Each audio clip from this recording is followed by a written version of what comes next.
안녕하세요.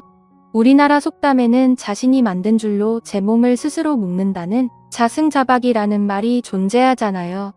쉽게 말해 본인이 내뱉은 말과 행동 때문에 스스로 구속이 되어 어려움을 겪게 된다는 말이죠. 예전에는 바보도 아니고 본인 몸을 스스로 구속하는 짓을 하는 사람이 몇이나 되겠어? 라고 생각했어요. 그러나 인생을 살아가다 보니 그런 사람이 주변에 꽤 많더라고요. 게다가 어떤 사람들은 인간이란 완벽한 존재가 아니기에 누구나 살아가며 실수라는 것을 한다면서 자신이 의도한 일을 합리화해버리기도 하죠. 그리고 그 합리화가 쉽게 용납이 되는 경우도 있고요. 사실 저는 이런 것들을 보면서 세상 일이 참 아이러니하게 느껴졌던 것 같아요. 저는 결혼한 지 올해로 7년차가 된 30대 중반의 여성이에요. 지금 현재 동네 초등학교 앞에서 떡볶이 집을 운영하고 있어요. 그리고 제 남편은 조그마한 스타트업 회사에서 근무하고 있죠. 사실 저희 두 사람은 우연한 일로 이렇게 인연이 되었어요. 예전에 제가 식당에서 아르바이트를 하고 있을 때 남편이 손님으로 왔었거든요. 그런데 하필 그날 취객이 다가와 진상짓을 하는 일이 벌어졌어요. 당황스러워하는 저를 보고 있던 남편이 발벗고 나서서 도와주었죠. 저는 남편에게 감사의 표시로 밥을 사게 되었고 이후 친구처럼 지내다가 그게 인연이 되어 결혼까지 하게 되었어요. 사실 부부가 결혼을 할 때는 양가 가정 형편이 비슷할 거라고 생각하실 거예요. 연애는 마음대로 할 수 있지만 결혼이라는 것은 집안길의 문제이기도 하잖아요. 그렇기에 보통 가정 형편이 비슷한 사람이랑 결혼을 하는 경우가 많죠. 그러나 저희 둘은 상황이 조금 달랐어요. 남편 집과는 다르게 저희 집은 정말 형편이 좋지 않았거든요. 아버지가 한량 같은 사람이라 돈을 벌어올 생각을 하지 않아서 곰팡이 가득한 집에서 살아야 했어요. 그리고 엄마는 제가 일을 할 수 있는 나이가 될 때까지 혼자 식솔들을 먹여 살려 했죠. 그래서 처음에 남편을 집에 소개시킬 때도 걱정이 이만저만 아니었어요. 남편 인생에 그런 최악의 집을 볼 일은 없을 테니까요. 물론 남편도 집안 형편이 안 좋다는 것을 알고는 있었어요. 그러나 워낙 집안 상태가 엉망이다 보니 혹시나 충격을 받지 않았을까 하는 생각이 괜히 들더라고요. 그래서 남편은 아무렇지 않은데 저 혼자 안달복달하면서 자꾸 코치코치 캐묻게 되었던 것 같아요.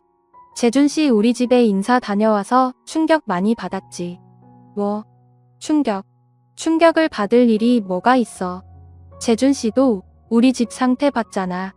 곰팡이 가득하고 짐들은 여기저기 쌓여있고 창고나 다름없는데.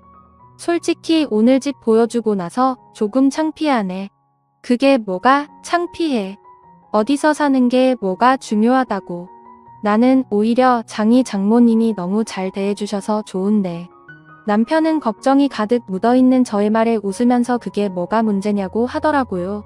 사람 사는 거 다 똑같다면서 어디에 살고 어떻게 사는지는 중요하지 않다고 저를 달래주었죠. 그래도 남편이 이렇게 이야기를 해주니까 저는 조금 안심이 되었던 것 같아요. 사실 저는 남편과 비교했을 때 뭐 하나 잘한 게 없어서 처음에는 결혼도 안 하겠다고 했었어요. 이제 와서 하는 얘기지만 저는 남들 다 가는 대학교도 못 나왔어요. 집안 형편 때문에 공부를 더 하고 싶어도 하지 못했고 결국 고등학교만 졸업한 후 식소이들을 먹여 살리기 위해 생활 전선에 뛰어들어야 했거든요. 물론 남들보다 일을 일찍 시작한 덕분에 조금씩 돈은 꽤 모을 수 있었어요. 처음에는 집안 형편 때문에 돈을 제대로 모을 수 있으려나 생각했는데 티끌모아 태산이라고 조금씩 몇 년 동안 적금을 붓다 보니 목돈이 만들어지더라고요. 그래서 결혼 1년 전에 대출을 조금 더 붙여서 떡볶이 가게를 마련해 운영할 수 있었어요. 하지만 제가 아무리 떡볶이 가게 사장이라고 해도 남편에 비해 학력이나 집안이 떨어져서 고민이 많을 수밖에 없었어요.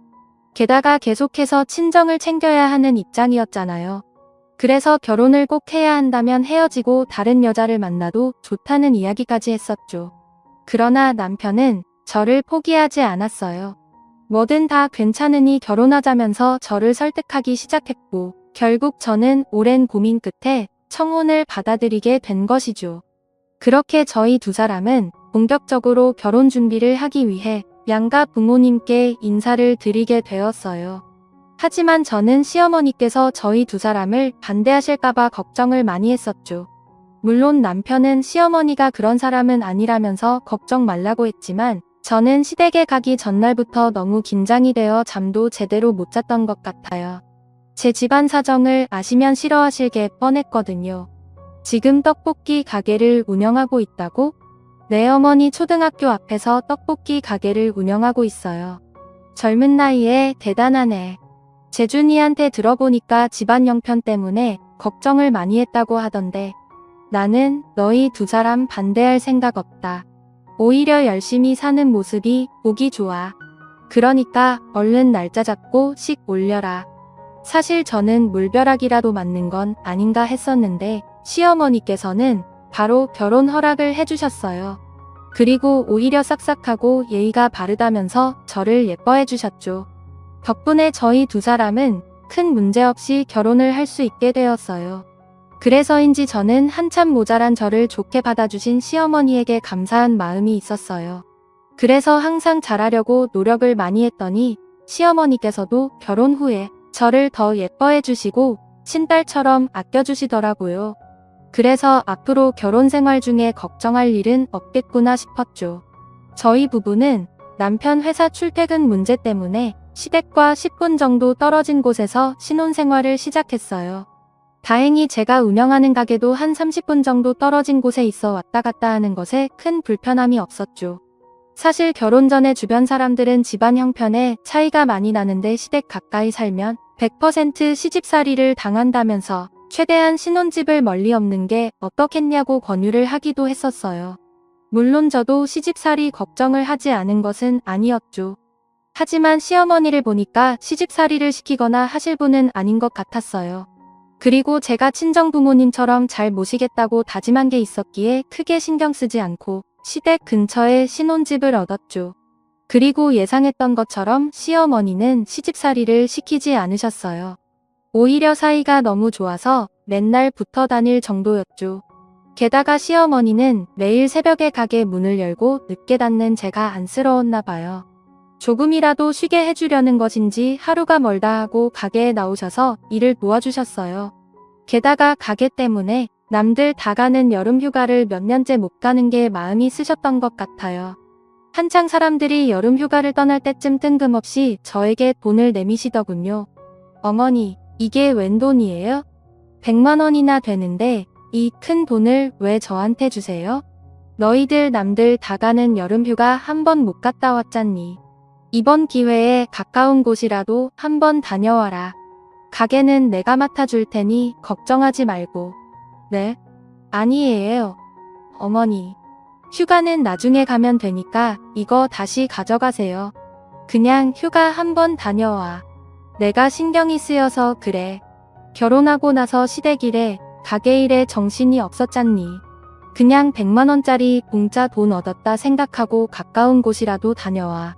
그럼 휴가는 저희가 알아서 갈 테니까 돈만 가지고 가세요.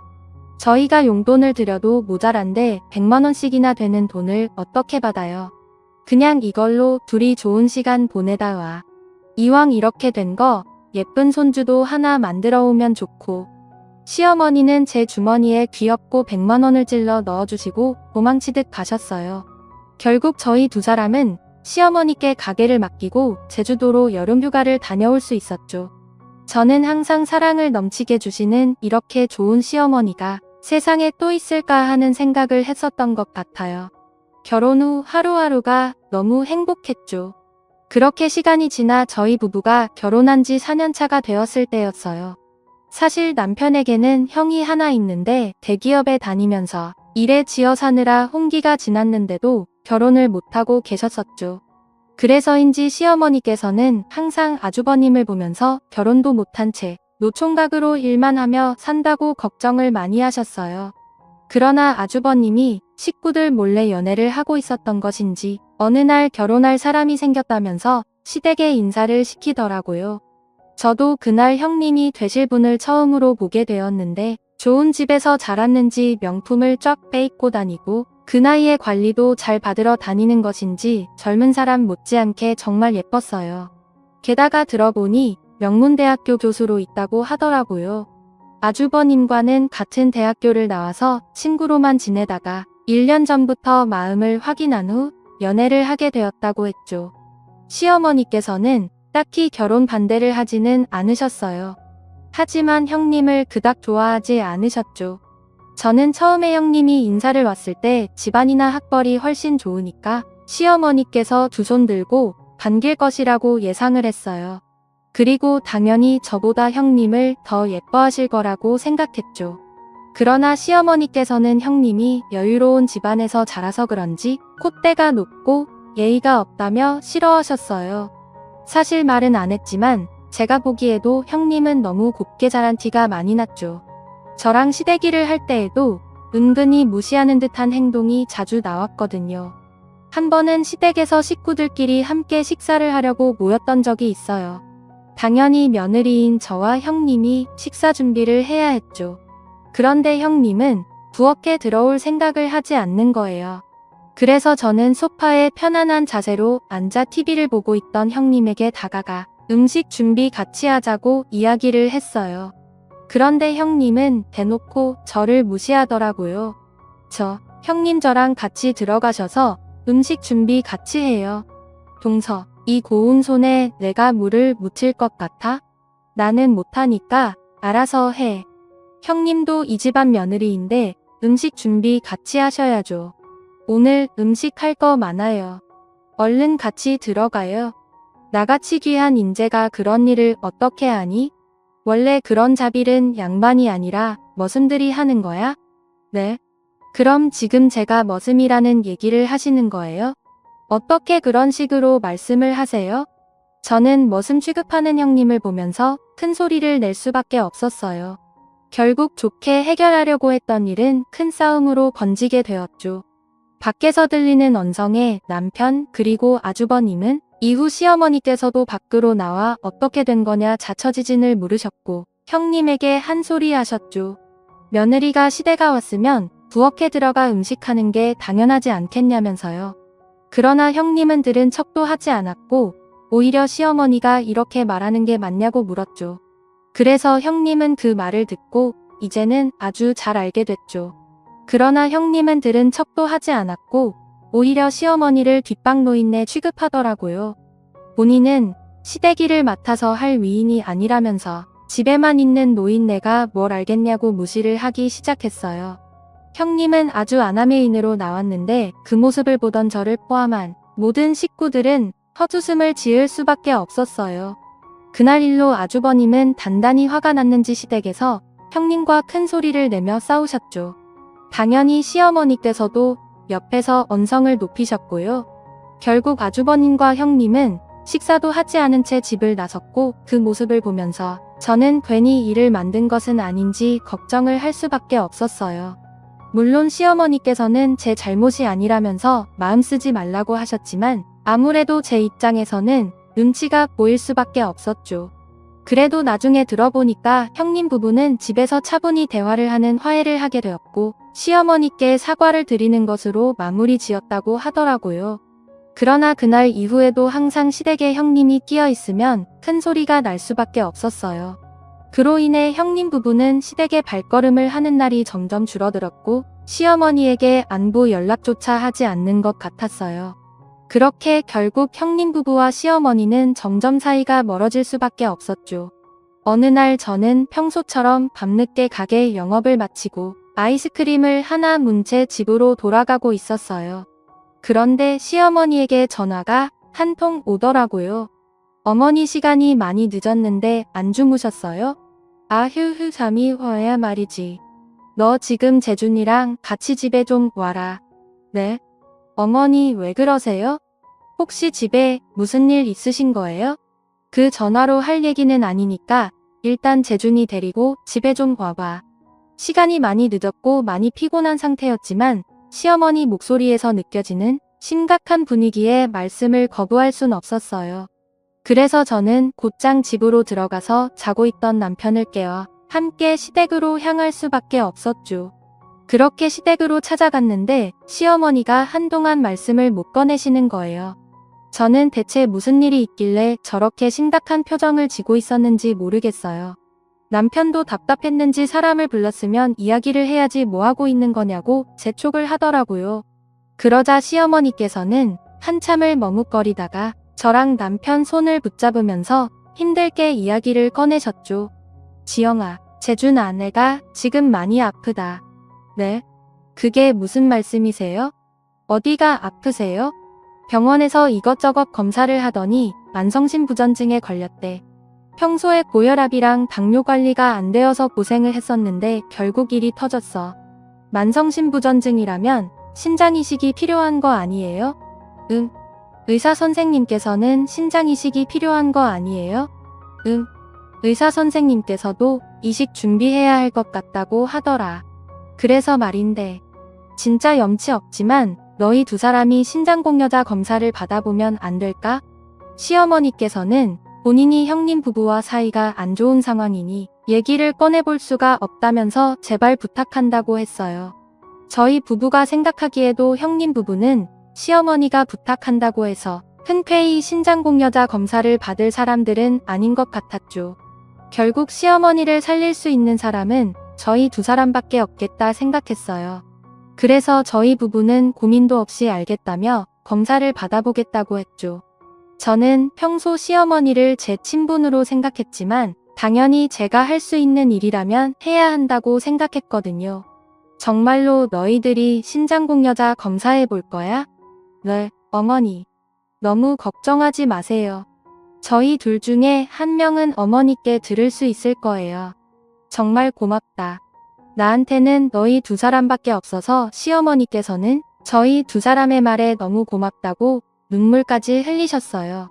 그 모습을 보면서 저는 시어머니가 만성심부전증인 것을 알고 얼마나 마음고생이 많으셨을까 싶더라고요. 그래서 하루라도 빨리 검사를 받고 이식수술 여부를 알고 싶었어요. 그런데 시어머니가 저에게는 너무 고맙다고 말했죠. 그래서 곧장 병원에 검사 예약을 해놨고 며칠 뒤 남편과 함께 병원으로 가서 공여자 검사를 받게 되었죠.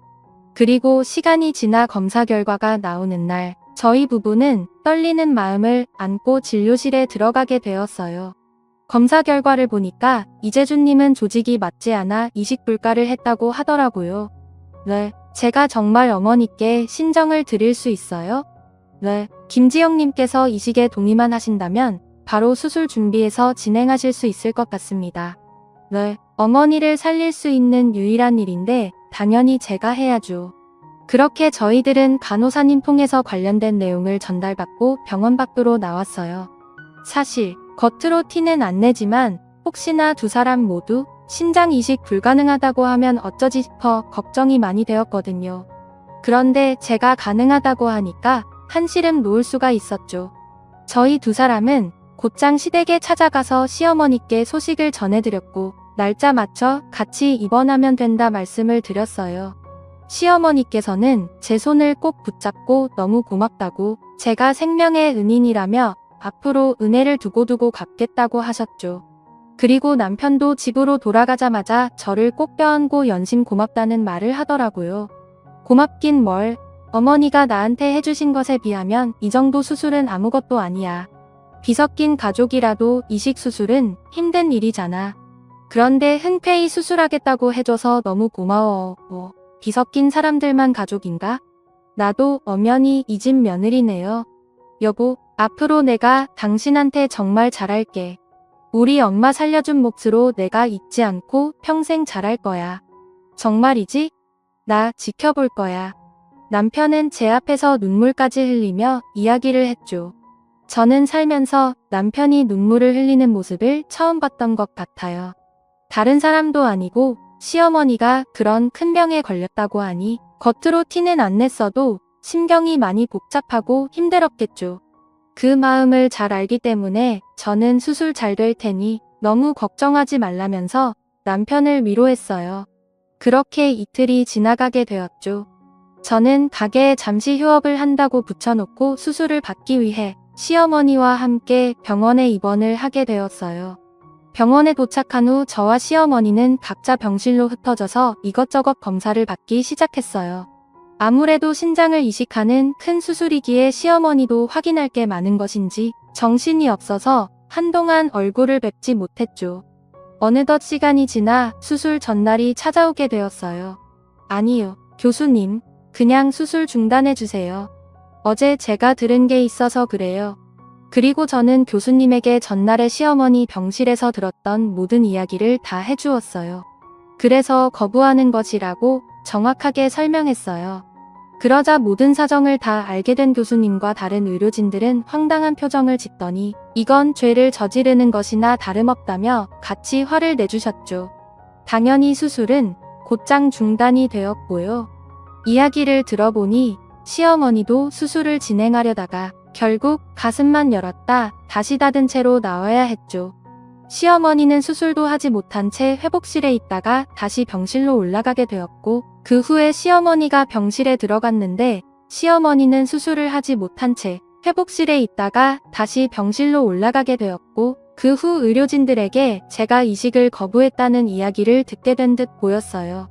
당연히 곧장 저에게 전화를 걸어와 이게 무슨 짓이냐고 당장 병실로 오라면서 난리를 쳤죠. 그래서 저와 남편은 신이 병실로 찾아갔어요. 너 지금 나랑 장난하냐? 이식해준다고 할 때는 언제고 갑자기 말은 왜 바꿔 너 때문에 쓸데없이 가슴만 열었다 닫았잖아. 그러니까 누가 형님이랑 짜고 그딴 짓 하래요? 저희 두 사람 수술 전날 어머니 보러 왔다가 세 사람이 옹기종기 모여서 하는 소리 다 들었어요. 뭐라고? 무슨 얘기를 들었길래? 무슨 얘기긴요? 명문대 교수랑 저는 달라서 몸으로 때워야 한다는 얘기요. 그동안 세 사람이 저한테 이식 수술 받으려고 연기하신 것도 다 들었고요. 저는 그런 이야기까지 듣고 아무것도 모른 채 제 소중한 신장 뜯기고 싶지 않았어요. 너희들이 잘못 들은 거야. 내가 너를 얼마나 예뻐하고 좋아하는데 너도 알고 있지 않니? 엄마, 입에 침이나 바르고 그런 소리를 해? 어제 여기 와서 세 사람 대화 내용 다 들었다니까. 어떻게 그런 짓을 할 수가 있어? 정말 실망이야. 저를 예뻐해요? 받아야 할 게 있으니 겉으로만 좋아한 척 했겠죠. 어찌되었건 저는 그런 이야기까지 듣고 이식 수술해줄 생각 조금 더 없으니까 여기서 기증자가 나타나길 기다리던지 아니면 형님한테 받을 돈 포기하고 저 대신 해달라고 하던지 하세요. 저는 이 말의 끝으로 남편 손을 붙잡고 병실에서 나왔어요. 그러자 처음에는 시어머니에게 미친 듯이 전화가 울리더니 나중에는 형님 부부도 알게 되었는지 연락을 해오더라고요. 하지만 저는 끝까지 그들에게서 오는 연락을 받지 않았어요. 그러자 시어머니는 문자로 본인이 죽을 죄를 졌다고 하면서 죄는 미워해도 사람은 미워하지 말라는데 목숨 한 번만 살려달라고 보내왔더라고요. 그리고 형님도 사람 목숨이 중요하지 않겠냐면서 신장 이식 예정대로 진행해주면 안 되겠냐는 이야기를 했죠. 하지만 저희 부부는 그 문자들을 보면서 코웃음을 쳤어요. 시어머니는 신장 이식을 못 받게 되고 목숨이 위태로워지니 마음이 급해졌을 테고 형님은 혹시나 본인이 수술을 받아야 할까봐 걱정이 되어 그런 문자를 보냈겠죠. 그러나 제가 끝까지 연락을 받지 않고 무시하니까 결국 시어머니는 형님에게 매달린 듯 했어요. 그러나 시어머니는 완곡하게 거절을 당한 것인지 일주일이 지났을 때쯤 저에게 찾아 무릎을 꿇고 싹싹 빌기 시작했죠. 지형아, 내가 죽을 죄를 지었다. 너는 신장을 준다고 하고 아니 형님은 돈을 준다고 하니까 그냥 단순하게 꽉 먹는다라고 생각했어. 그렇게 생각해도 이미 때는 늦었어요. 저는 죽어도 어머니한테는 신장 이식 안 할 거니까 그렇게 알고 가세요. 지형아, 나 좀 살려줘. 의사 선생님 말씀 들어보니까 투석으로도 버틸 수 있는 건 한계가 있대. 이식도 시기를 놓치면 못한다고 하는데 내가 이렇게 빌 테니까 제발 마음 좀 바꿔주라. 어머니의 든든한 첫째 며느리랑 첫째 아드님한테 해달라고 하세요. 그때 들어보니 돈으로는 못할 거 없다면서요. 어머니께서 형님한테 돈 주고 해달라고 하시면 되겠네요. 네 형님 차라리 돈을 주면 좋지 본인 신장은 못 뺏긴다고 방방 뛰더라. 이제는 아예 내 연락 받지도 않아. 그리고 신장 이식도 적합이 안 맞는다고 하면 어떡해. 나 너밖에 없다. 시어머니는 간곡하게 한 번만 살려달라면서 부탁을 했어요. 상황을 보니 형님은 시어머니가 신장 이식 이야기를 꺼내자마자 발빠르게 도망을 간 듯 보였죠. 그러나 저도 이미 이식해줄 마음이 떠나간 상황이었고 더 이상 시어머니의 모습을 보기 싫어서 그냥 내쫓아버렸어요. 결국 시어머니는 저에게도 거절을 당하고 터덜터덜 그냥 가더라고요. 하지만 목숨이 위태로운 사람이 신장 이식 기회를 쉽게 포기할 리 없었죠. 다음날 저녁 남편이 퇴근 후 집에 돌아왔을 때쯤 시어머니는 또다시 절에 찾아왔어요. 그리고 또다시 무릎을 꿇고 눈물까지 흘리면서 빌기 시작했죠. 당연히 남편은 이게 무슨 짓이냐면서 아주 방방 뛰고 난리가 났어요. 이게 대체 무슨 짓이야? 엄마네 양심도 없어?